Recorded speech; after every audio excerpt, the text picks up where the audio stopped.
Bien,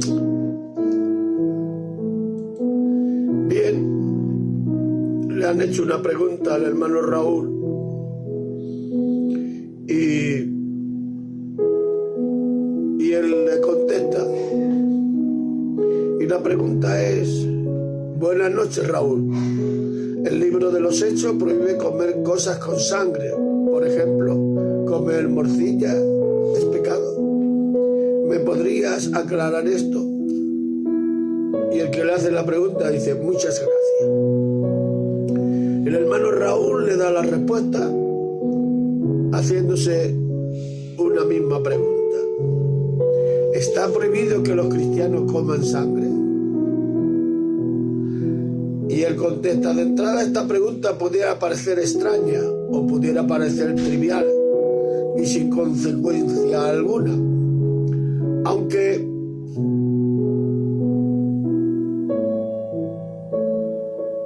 la preocupación por comer sangre puede parecer remota, vale la pena considerar la pregunta en el contexto del mandato en Hechos 15, 29, de que se abstengan de sangre de la carne de animales que han sido estrangulados, lo cual, en medio de esta lista de prácticas prohibidas para los creyentes y gentiles.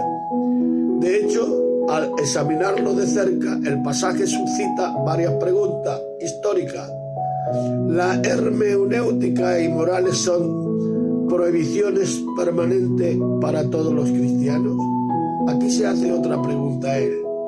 Si las prohibiciones del principio de la Biblia son ahora también. Si la prohibición de comer sangre es permanente, ¿cómo vamos a reconciliar con Romanos 14, donde Pablo exhorta a los lectores a no juzgarse a uno a otro por lo que comen? Romanos 14:2, porque uno cree que se ha de comer de todo, otro que es débil come legumbre, el que come no menosprecia al que no come, y el que come no juzga al que come, porque Dios le ha recibido. El que come para el Señor come, por dar gracias a Dios, y el que no come para el Señor no come, y da gracias a Dios. Romanos 2, por ejemplo, hay quien se siente fuerte y cree que está bien comer de todo, mientras que los débiles solo comen verdura. Pero los que comen de todo no deben despreciar a los otros. De igual manera, los que solo comen verdura no deben criticar a los que comen de todo, pues Dios lo ha aceptado de igual. Los que comen de todo lo hacen también para honrar a Dios y le dan gracias. Igual sucede con los que solo comen verdura, pues de lo que hacen para honrar a Dios y también dan gracias. ¿Qué establece o ha establecido la esencial del Evangelio? Para poder encontrar el sentido de este mandato, debemos mirar el pasaje de su contexto, lo que requiere entender los eventos del Concilio de Jerusalén y los esfuerzos que hicieron los apóstoles para proteger y edificar la joven iglesia. Hechos 15 detalla el proceder de este primer gran consejo de la iglesia. El Concilio de Jerusalén, el motivo de la reunión fue un feroz desacuerdo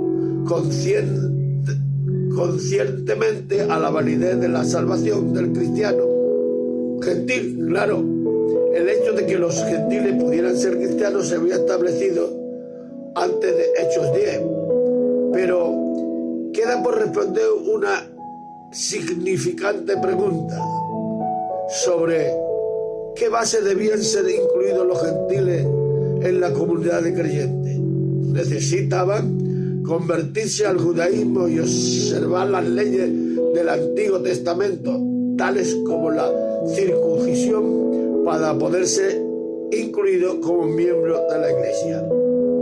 Este debate, queridos hermanos, alcanzó su punto crítico en la iglesia de Antioquía, después de que ciertos maestros de Judea empezaban a enseñar que la circuncisión era necesaria para la salvación.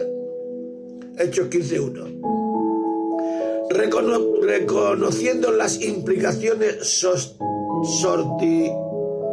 soteriológicas de esta pregunta, Pablo, Bernabé y un grupo de otros líderes religiosos acordaron reunirse para resolver el asunto. Las implicaciones teológicas eran muchas, mientras que la circuncisión era el asunto presentado. La pregunta ante el concilio era fundamentalmente: ¿qué debe hacer una persona para ser salva? Si la circuncisión era necesaria, entonces quedaría invalidada la noticia de salvación solo por la fe, a través de la gracia. Sería necesaria alguna forma de justificación por obra para estar a bien con Dios. Afortunadamente, los apóstoles y los ancianos resistieron la presión de imponer el legalismo judío en los gentiles, en los hermanos creyentes de aquella época. En una serie de discursos, Pedro, Pablo, Bernabé y Jacobo reafirmaron que la salvación es completamente por la gracia de Dios a través de la fe solamente, rechazando juiciosamente las obras humanas como un requisito para la salvación. Todos los presentes estuvieron de acuerdo: los gentiles se vuelven a Dios, no deben ser cargados con los requisitos de guardar la ley del Antiguo Testamento.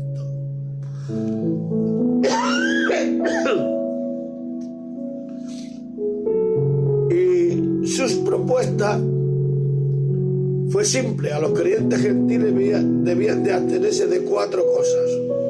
Primera, cosas contaminadas por los ídolos. Segunda, de fornicación. Tercera, de lo estrangulado y de sangre. Los primeros 2 elementos de su lista son bastante simples. Para no ofender a los hermanos judíos, los creyentes gentiles debían abstenerse de las cosas contaminadas por los ídolos, en otra palabra, de los que han sido sacrificados a los ídolos. La gloria para Dios, sus bendiciones para cada uno de nosotros. Esto probablemente se refiere a la participación en fiestas de templos paganos o comer carne que habían sido sacrificadas a un ídolo, aunque los ídolos no son dioses verdaderos. Alguien en un trasfondo judío puede que se sienta ofendido por la remota asociación con prácticas paganas. Así que es mejor evitar la asociación de cualquier manera. Pablo aborda esta pregunta en más detalle en 1 Corintios 8. Allí Pablo dice que él prefería no comer carne para no causar un hermano que caiga en pecado. El segundo elemento en la lista, abstenerse de inmoralidad sexual. Esto es parte muy importante del todo en el Nuevo Testamento.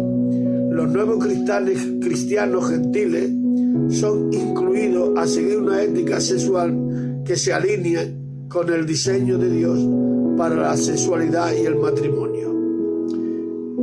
En que se abolió la ley, hermanos míos, la ley moral no. Los 10 mandamientos están vigentes.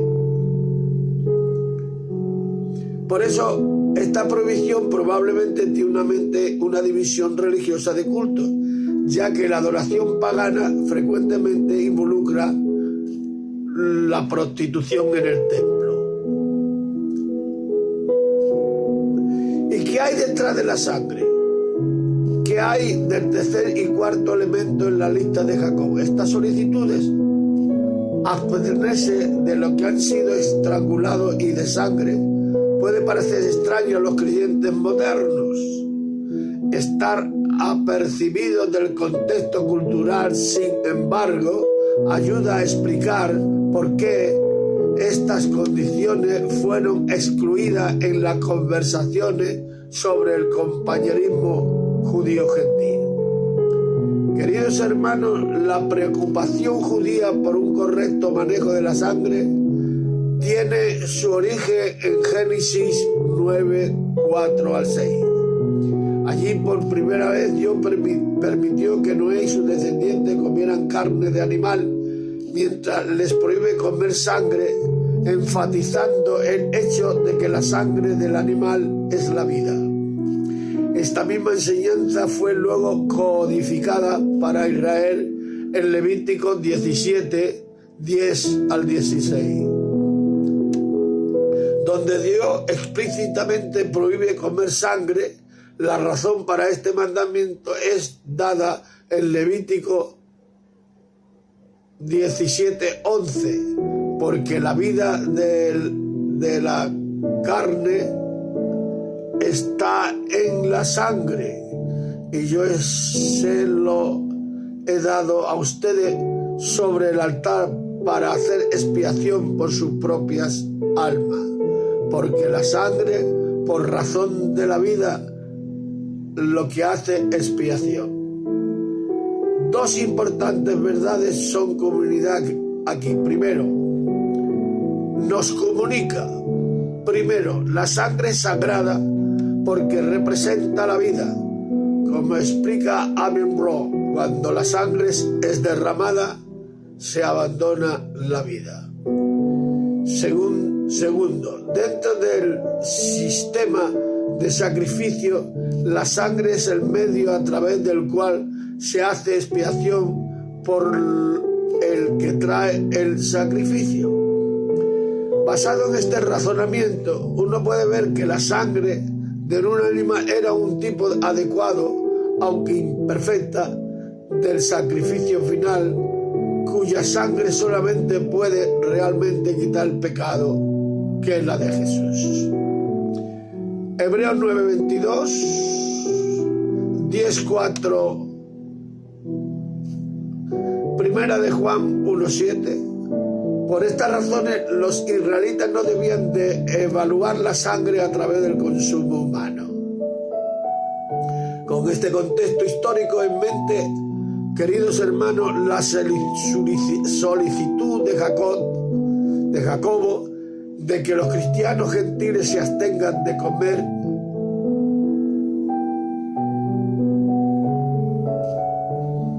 sangre debe ser entendida como una cuestión de perseverar la comunión entre cristianos de diferentes culturas.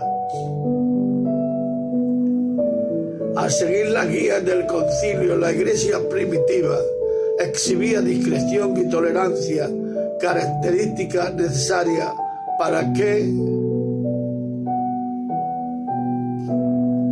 una comunión profunda, auténtica, para que se pueda florecer en congregaciones de diversas etnias y culturas. Debido a que Moisés tiene en cada ciudad quien le predique, Hechos 15:21, hubiera sido difícil para los judíos del mundo antiguo si los gentiles alardeaban su libertad sin tener en cuenta estas sensibilidades judías. Vivir en una comunidad diversa ya era suficiente desafiante, no había necesidad de castigar innecesariamente a un hermano o hermana judía. Aplicaciones, queridos hermanos, para nosotros en el día de hoy. Podemos aprender por lo menos dos cosas del Concilio de Jerusalén. En primer lugar, cuestiones que tienen que ver con el Evangelio. No hay espacio para ceder. Los apóstoles y los ancianos fueron firmes y rápidos en su denuncia de aquello que buscaban añadir obras al Evangelio.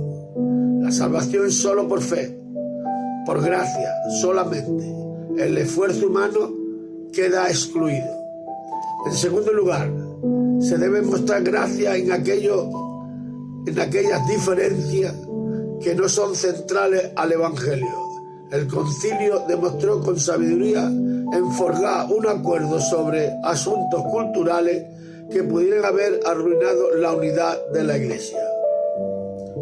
Luego, Pablo parece suavizar la manera en que aborda estas cuestiones no esenciales como la comida y la observación del día de reposo, diciendo: no debe ser dejado a la conciencia de cada persona.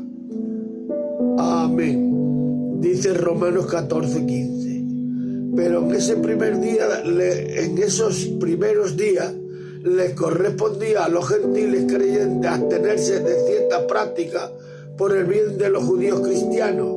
Al herirse al consejo del concilio, se estableció una base para una unidad gozosa arraigada en el Evangelio. Marcos 7:18, él les dijo: también vosotros estáis así sin entendimiento. ¿No entendéis que todo lo de afuera entra al hombre y no le puede contaminar? Porque no entra en su corazón, sino en el vientre, y sale a las letrinas. Esto decía haciendo limpios todos los alimentos. Pero decía que lo del hombre sale, eso sí contamina al hombre. Él le respondió: tampoco ustedes entienden nada de lo que entra en la persona, lo hacen impura delante de Dios. Los que comen no van a la mente, sino al estómago, y después el cuerpo lo expulsa. Jesús dijo eso para que supiera que ningún alimento es impuro. Y también dijo: lo que hace impura delante de Dios a la gente es lo que la gente dice que hace. Gloria a Dios. Corintios 2:20. Pues si habéis muerto con Cristo en cuanto a los rudimentos del mundo, ¿por qué como si vivieseis en el mundo, os sometéis a preceptos tales como no maneje, no guste, ni aun toque, en conformidad a mandamientos y doctrinas de hombres, cosas que todas se destruyen por el uso? En Colosenses, usted está en Colosenses 2:20, como leíamos antes, usted está unido a Cristo por medio de su muerte en la cruz, y ya no está sometido a los espíritus que gobiernan este mundo. Entonces, ¿por qué soportar como si estuviésemos bajo su dominio? ¿Por qué obedecer a quien le dice: no toques esto, no comas eso, no pruebes aquello? Esas reglas no son más que enseñanzas humanas que con el tiempo se van perdiendo su valor. En primera de Timoteo será: pero el Espíritu dice claramente que en los primeros tiempos algunos apostatarán de la fe, escuchando a espíritus engañadores y doctrinas de demonios, por la hipocresía de mentirosos que, teniendo cautorizada la conciencia, prohibirán cansarse y mandarán abstenerse de alimentos que Dios creó para que con acción de gracia participase de ello los creyentes y los que han conocido la verdad. Porque todo lo que es de Dios creó es bueno, y nada es desechable si se toma con acción de gracia. Por la palabra de Dios y por la oración es santificado. El Espíritu Santo ha dicho claramente que en los últimos tiempos algunas personas dejarán de confiar en Dios, serán engañadas por espíritus mentirosos y obedecerán enseñanzas de demonios, y le harán caso a gente hipócrita, mentirosa, incapaz de sentir vergüenza de nada. Esa gente prohíbe casarse y comer ciertos alimentos, pero Dios creó todos los alimentos para que nosotros los comamos y le demos gracias por ello. Lo creó para todos los que confiamos en Él. Conocemos la verdad porque todo lo que Dios ha creado es bueno y podemos comer de todo sin rechazar nada si le damos gracias a Dios. Por lo tanto, podemos comerlo porque Dios así lo ha dicho y porque nosotros hemos orado por esos alimentos. Creo que lo has entendido, hermano. Nada de lo que hay creado por Dios es inmundo.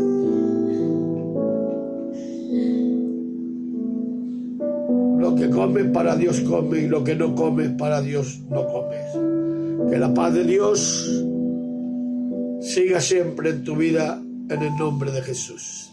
Y como siempre digo, suscríbete, por favor, los necesito los mil para predicar en directo. Gracias, bendiciones.